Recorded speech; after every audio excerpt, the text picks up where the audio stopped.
Beijing deserves the right to put forth as much evidence as it can, and if Beijing's claims are as strong as it claims that they are, in other words, Beijing says these are Chinese territories from time immemorial, they're indisputable. Well, if they're indisputable and they've been Chinese for so long, then there must be a wealth of evidence that could be provided to substantiate those claims. We'll come back to that interview in just a short while. This is Asian News Weekly, the podcast featuring news, commentary, and analysis from the Asia-Pacific region.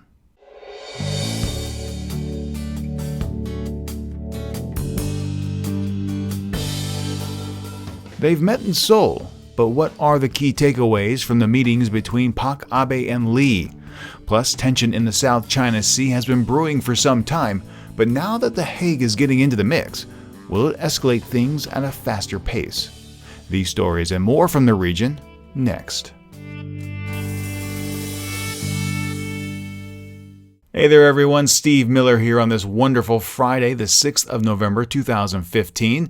Thank you so much for joining me today. We're going to go ahead and kick things off with this week's podcast with a look back at the key takeaways from the summits in Seoul.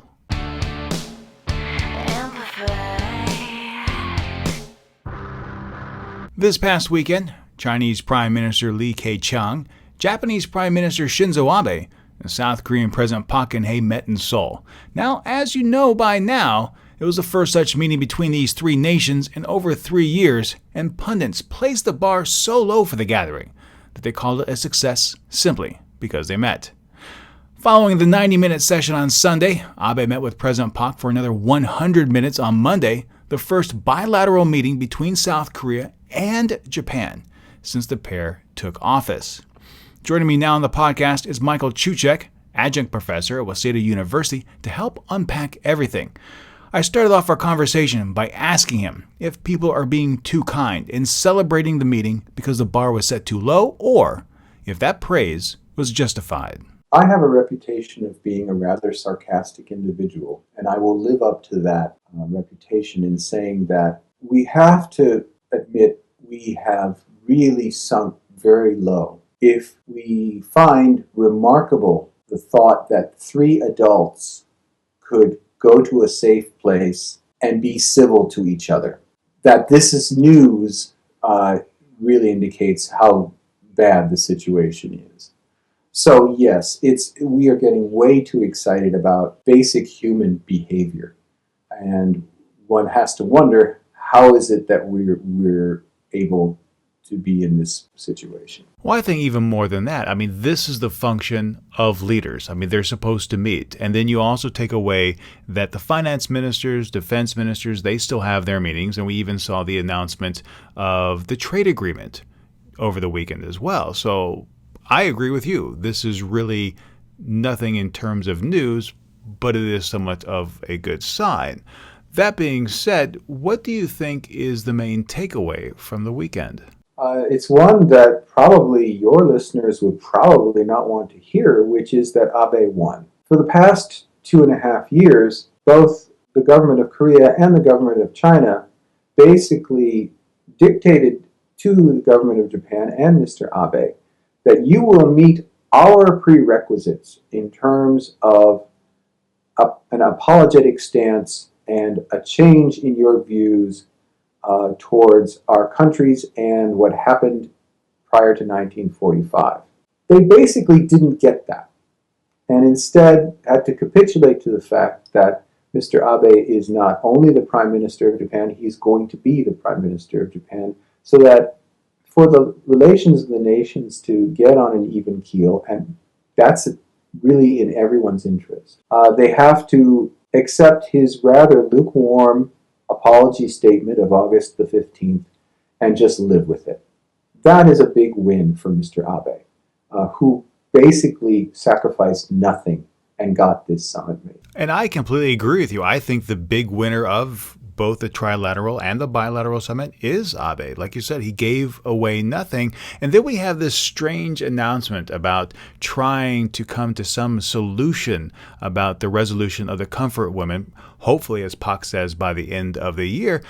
Do you see that even coming through to fruition? I mean, do you see any kind of meeting of the minds, whether it be the end of this year or any time in the next, say, 12 months?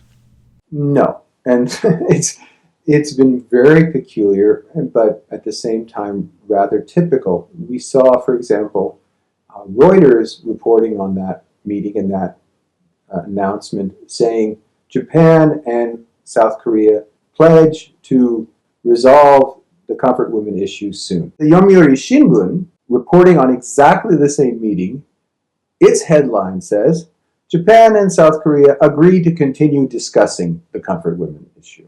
Well, yeah, and I'll let you continue just a second, but I also want to point out that they've already had 9 discussions on the same topic, and have gotten nowhere. Yes.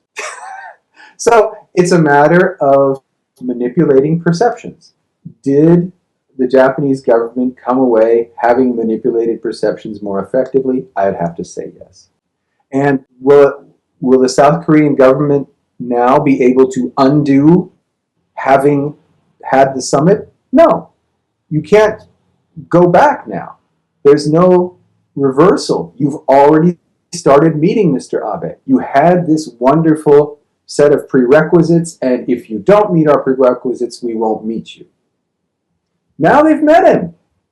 What are they going to say? It was a mistake. We shouldn't have met you. No, obviously. They're not going to admit they made a mistake. Well, could they say this then? Say nothing comes about with resolving historical issues, say within the next 6 months to a year, no progress is made. Could Pak then have enough ammunition to come back and say, hey, we gave you a chance, you didn't live up to expectations, we're not going to meet with you anymore? They say that in chess, the way you know that the other person has no idea what he or she is doing is if that other person first moves a piece one space and then moves that same piece back to the original space again. You know that they had no plan, they know they had no idea what they were doing. And that would be the exact equivalent of what you just described. For Japan to not make any action and then for Korea to reimpose this set of sanctions would be the South Korean government telegraphing that it didn't have control over the situation and didn't have a plan B. All right, one last question. Mm-hmm.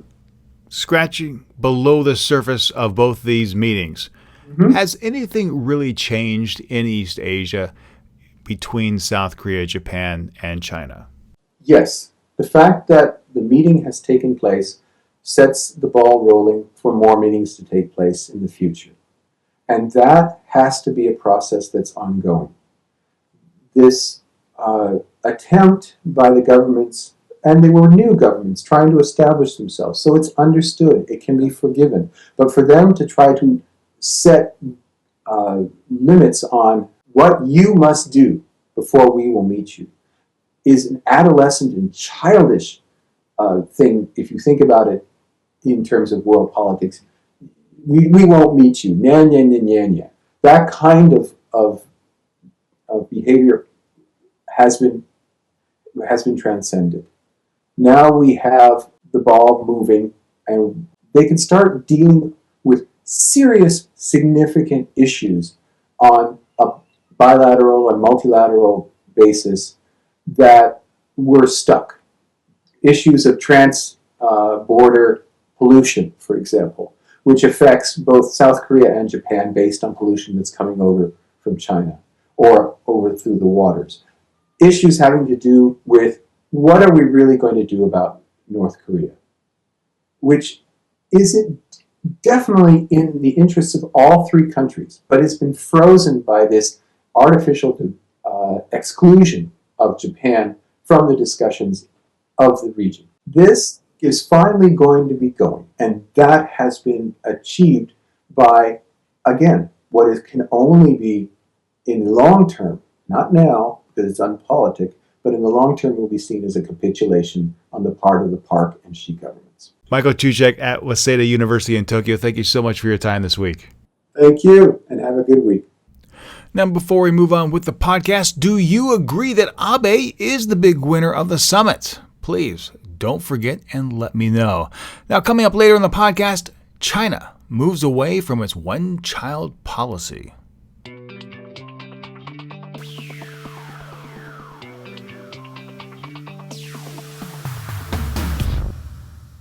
Beijing asserts that the South China Sea is their sovereign territory. And while Vietnam and the Philippines have made small challenges to that claim, it really wasn't until the United States got into the game that the war of words between competing interests truly started to heat up. But even with these stronger words being wielded about, has tension in the region truly escalated to a palpable level? No, I don't think so. Scott Harold, Deputy Director for the Center for Asia-Pacific Policy at the RAND Corporation. I mean, I think China is clearly interested in presenting the image that the United States is doing something that's escalating tensions. I think if you look at the history of U.S. freedom of navigation exercises or operations, they have been conducted routinely for decades. They were conducted up until 2012 in this area. They had not been conducted for a brief period of time, but they have now resumed, and I don't think that that's likely to cease. Moreover, other countries, including the French earlier this year, including potentially the Australians, the Japanese, including the Europeans more broadly in endorsing it, have said that they think this is a good thing, or they themselves may actually undertake similar exercises. So I think this is a return to normal. And while the Chinese have every incentive to try to discourage countries from doing this, because if countries don't challenge or stand up to China's claims, then China's claims could be seen by some as more legitimate or widely accepted. I think this is about China trying to get something on the cheap. So no, I don't think tensions are substantially higher now. I wanted to ask you this. Freedom of navigation exercises, as you say, are a normal thing, and even the United States has come out and said they're planning on continuing these activities, according to at least one unnamed source, perhaps more than twice a quarter. But in your opinion, since the Lawson only sailed near the Subi Reef, on subsequent trips into the region, to really drive home their point, to drive home their stance that freedom of navigation is a legal policy, does the United States need to sail deeper into quote-unquote Chinese territorial waters, or perhaps closer to one of these more developed reefs, something like the Johnson Reef or the Fiery Cross Reef, where we've seen them reclaim land and start building a 3,000-meter airstrip? I don't want to try to, having not looked specifically at which low tide elevations, which features were low tide elevations before Beijing dumped a bunch of coral and sand and concrete on top of them. I don't want to try to get into guessing which ones the Navy should go near, because that's a decision that should be made by people who've looked specifically at the legalities and associated rights that go along with those claims. But I do think that it's important that the Navy now undertake these kinds of operations in a regular, non-escalatory but firm way that in essence says, you have made a claim that this area is for some reason something that you are trying to close off. From our perspective, it is an illegitimate claim, and we challenge that claim by sailing near this body. And this body could be a submerged rock feature.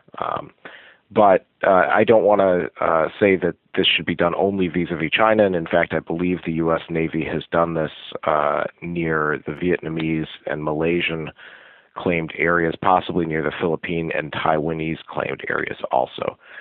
So I just think it's important to say, this is not being done in a way that is deliberately escalatory, but it is important to be done in a way that is clear and firm and fair, and is intended not to escalate, but to undercut the impression that the U.S. has accepted these claims.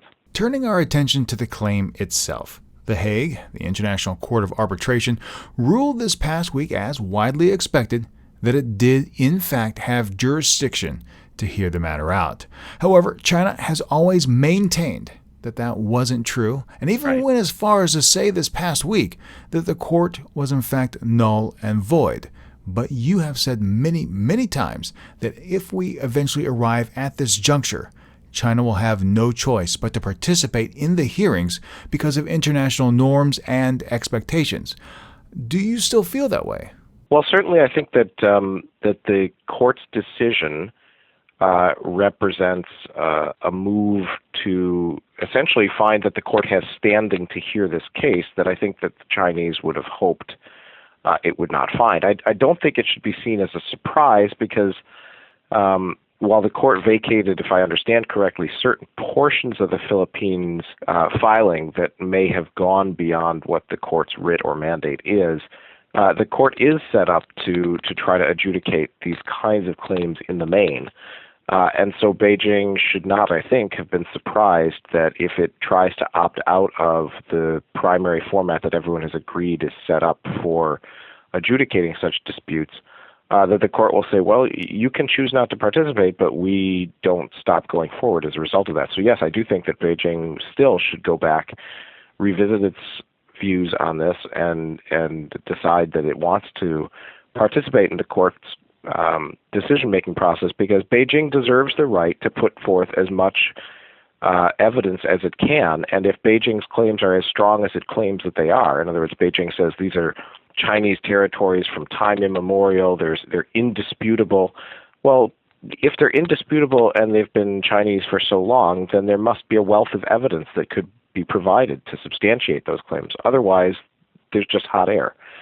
And so I think that's why it's incumbent upon China to try to participate and to revisit that decision. If we go back to this whole business of sailing in quote-unquote Chinese territorial waters in the South China Sea, China has stepped up its rhetoric game. Even Chinese Admiral Wu has been quoted as saying in English that one misstep could lead to war.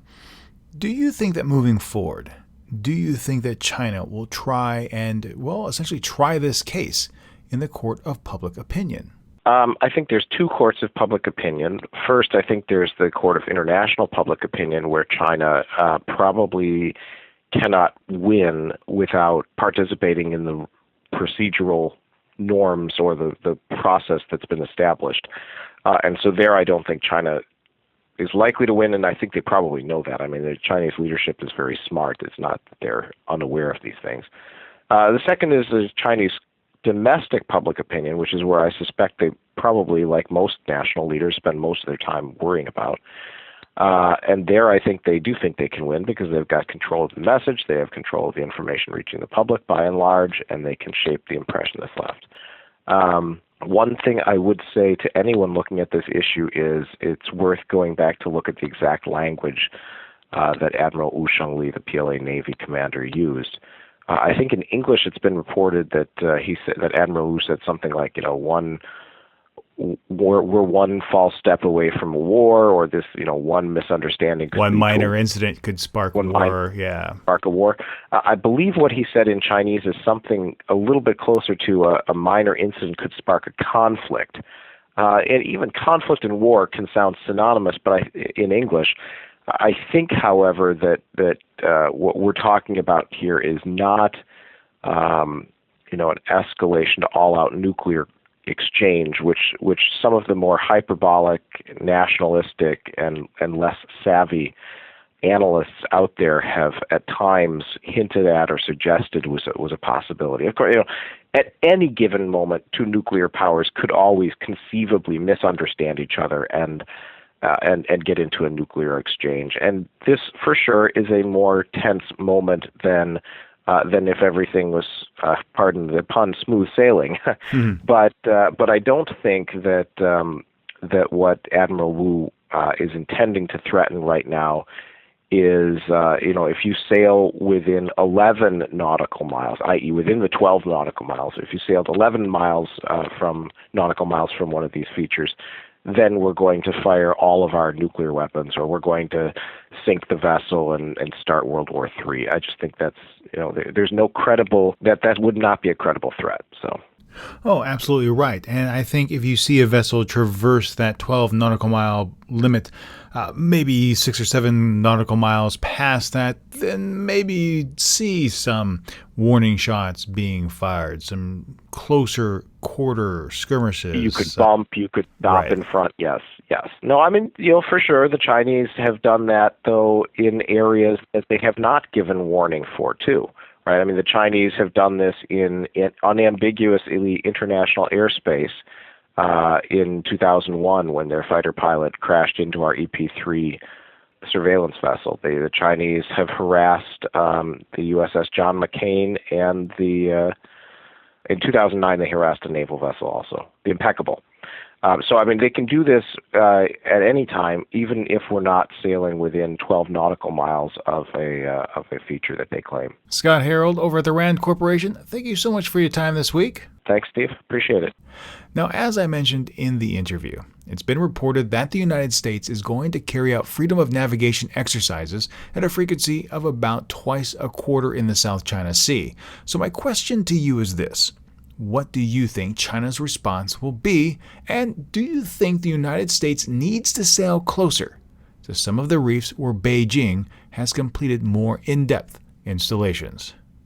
Now, coming up next in the Friday edition of the Asia Brief, Ma heads to Singapore to meet President Xi Jinping, South Korea's historical textbooks, and more.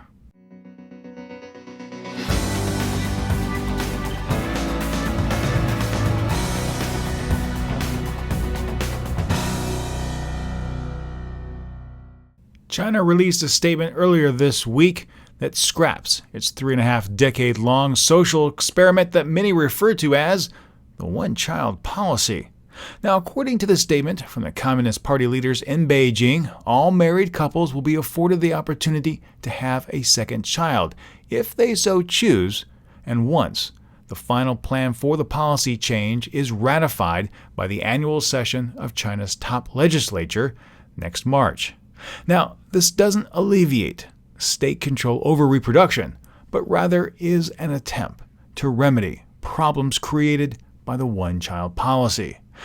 But some argue that changing this policy may in fact be too little and too late, and prove ineffective at increasing population growth. Back during the 20th century, the world experienced dramatic population growth, with the global headcount passing 1 billion at the beginning of the 1900s. And at the end of 1999, we were already approaching 6 billion individuals. Think about it, 100 years and a growth of 5 billion people. Naturally, fears began to surface about the consequences of such an immense population boom, food shortages, poverty, environmental degradation, and so on. So this is what led to the now 35-year-old one-child policy. They believed population control was the best answer to the problem. So why now this policy shift? Well, the World Health Organization predicts that by 2050, 35% of China's population will be over 60 years of age, leaving China as one of the worst affected countries in the world with a population aging quickly. However, changing the birth allotment may not be enough. Neighboring countries South Korea and Japan face similar problems and still haven't managed to get their birth rates up. But I think one of the more interesting things to see is how this is going to play out and impact the business sector. So if you take a look at companies that make diapers, baby strollers, infant formula, and so on, they all got a boost from the news. But birth control companies like Okamoto Industries Incorporated, who just happens to make the most popular brand of condom that Chinese visitors to overseas destinations like, well, that company dropped 10% of its value when this news hit. So whatever gains and losses these companies face, well, they might not stick around, but it certainly is going to be interesting to see how this all plays out in the long run. This upcoming Sunday, November 8th, Myanmar is going to hold general elections as it tries to move away from its brutal military past and form a more democratic society. Now, while many are calling this vote historic, and let's be clear, it is, not everyone is going to be able to cast a ballot. Rohingya Muslims, which the state does not claim, are among those that are going to be disenfranchised and who also say their future remains uncertain.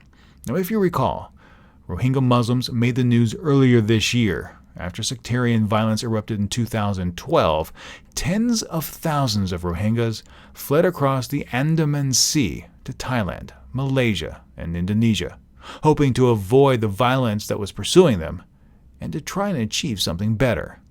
What they got was a horrific journey, which forced them to stay on boats for months at a time as countries like Thailand refused to take them in. With the rainy seasons ending this week, some are speculating that those journeys will resume.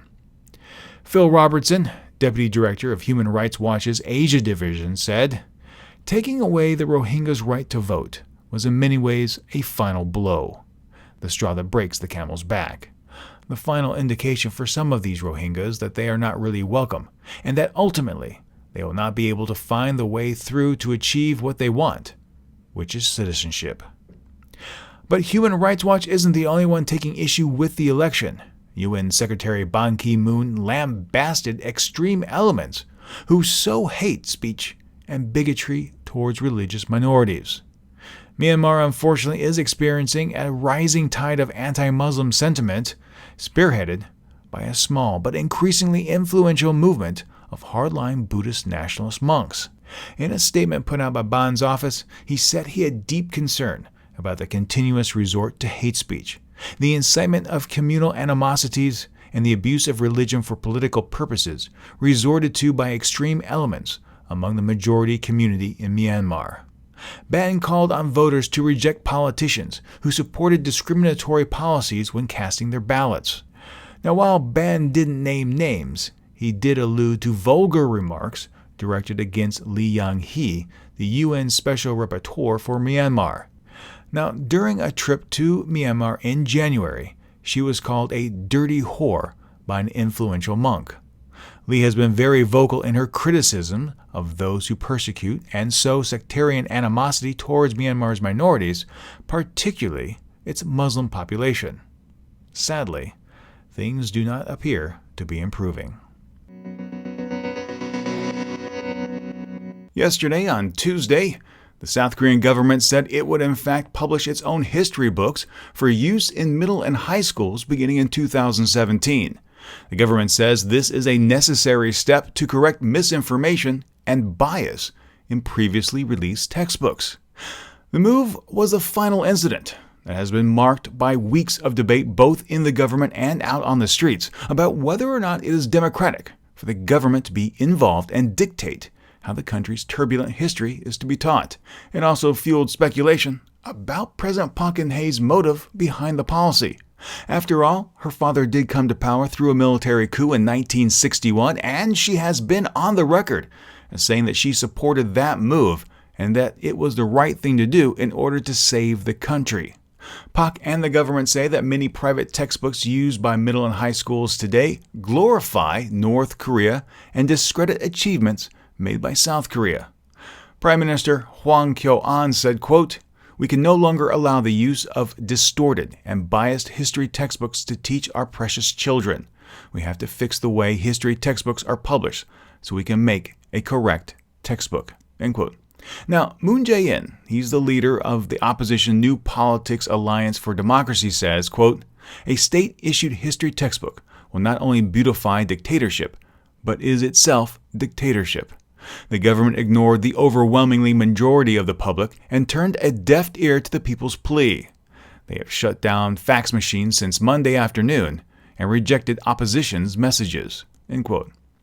Now, as a result, the NPAD, the New Politics Alliance for Democracy, has boycotted parliamentary sessions in protest. While the ruling Saenuri Party urged the NPAD to return to the National Assembly this week to focus on legislative options and works in the docket, they've vowed to stand firm and out of Parliament throughout the week unless the government reverses its course. Bruce Cummings, a University of Chicago professor specializing in modern Korean and international history, said the government textbook plan was, quote, "unworkable, retrograde, and stupid," end quote. He also went on to say the biggest problem is that governments do not know how to do history. Historians are trained to interpret primary documents, those historical materials that allow us to get closest to the truth of what happened, and to develop suppositions, arguments and theories as to what happened in the past and what it means. He also says history is not about neutrality. It is about human beings imposing their judgments on what happened in the past and why. Cummings also agreed with those who say that Pak's move to reinstate government-issued textbooks was largely influenced by her father's authoritarian rule, but that the issue is also directly influenced by Japan. Quote, "It goes back to the Japanese government and politicians, now and in the past, who also prefer centralized state textbooks and who deeply fear independent historians." End quote.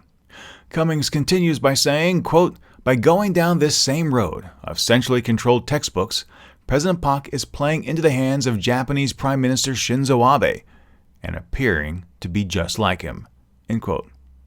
As Cummings says, history, as with most subjects, should be left up to the scholars and not politicians. A chief criticism of Pak's administration is that she doesn't listen, and this is no different. Yeah, the meeting in Seoul this past week was lackluster, and you've already heard how neither I nor Michael Cucek thought much of the accolades being lauded upon the leaders from China, South Korea, and Japan. But there is a meeting coming up this Saturday that may be fairly interesting to watch. It's taking place in Singapore, and it's going to be between Chinese President Xi Jinping and Taiwanese President Ma Ying-jeou. It's going to mark the very first face-to-face meeting between the two heads of state since Chinese nationalists lost the Chinese Civil War and retreated to the island of Taiwan in 1949. While Beijing regards Taiwan as part of its country under the whole one country, two systems policy, Taiwan does enjoy a little bit more independence than, say, Hong Kong or Macau. In fact, Taiwan's largest military trade partner is the United States, and Beijing hasn't ruled out taking back Taipei by force should it ever declare independence. When Ma took office in 2008, a number of economic deals were struck to boost ties across the strait to the mainland, something that in fact came back to bite the ruling KMT party in the last round of elections. It's widely expected that the Democratic Progressive Party, or DPP, will win the next series of elections, and this meeting between Xi and Ma is not only historic, but may be an attempt for Beijing to woo some support for the KMT in those elections. One of the chief criticisms of Uber is that unsavory elements manage to sneak through the vetting process and end up hurting passengers in some way. A story that typically surfaces most is when a driver sexually assaults a passenger. This week, an Indian court handed down the maximum life sentence to Shiv Kumar Yadav, who was convicted of raping a passenger while driving for Uber. He was convicted last month not only of rape, but criminal intimidation, kidnapping, and endangering a woman's life. According to documents, the female passenger had hired Yadav to take her home after a dinner party in December of 2014. She said that he raped her after she fell asleep in his car. The public and government accused Uber of not adequately performing background checks and banned it from operating. But that measure has since been lifted. The attack set off a wave of angry protests over the constant threat of sexual violence faced by Indian women, which was highlighted by the death of a young female student who was brutally gang raped while riding a bus in 2012, let alone the spree of toddler rapes we've seen this year. Don't forget you can catch the Asia Brief every Monday through Thursday morning on our website or in your favorite podcast application.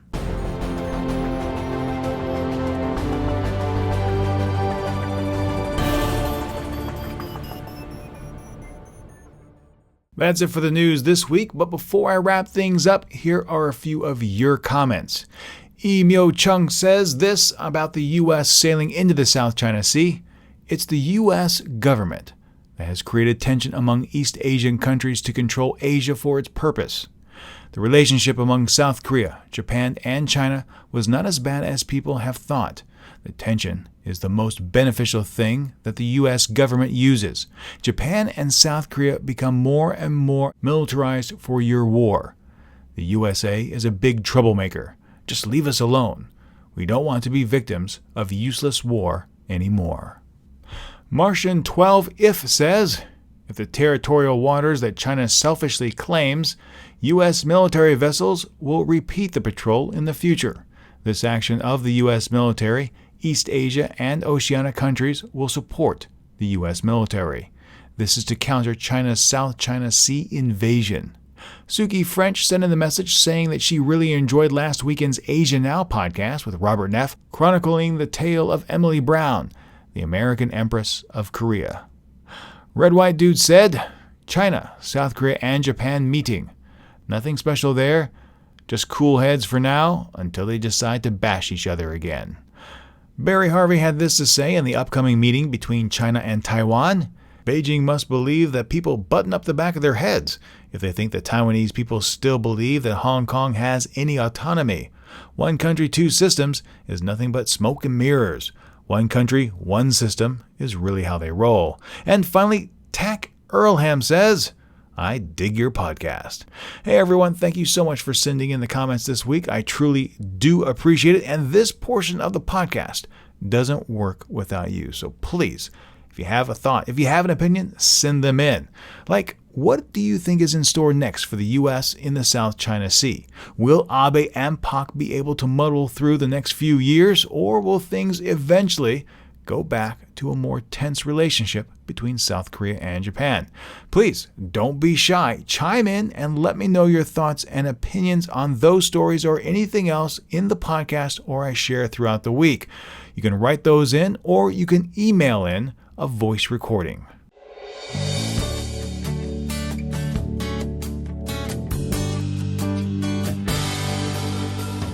Hey my friends, if you enjoyed this week's podcast, I hope you'll do me a favor and share it with your friends. And if you haven't, subscribe.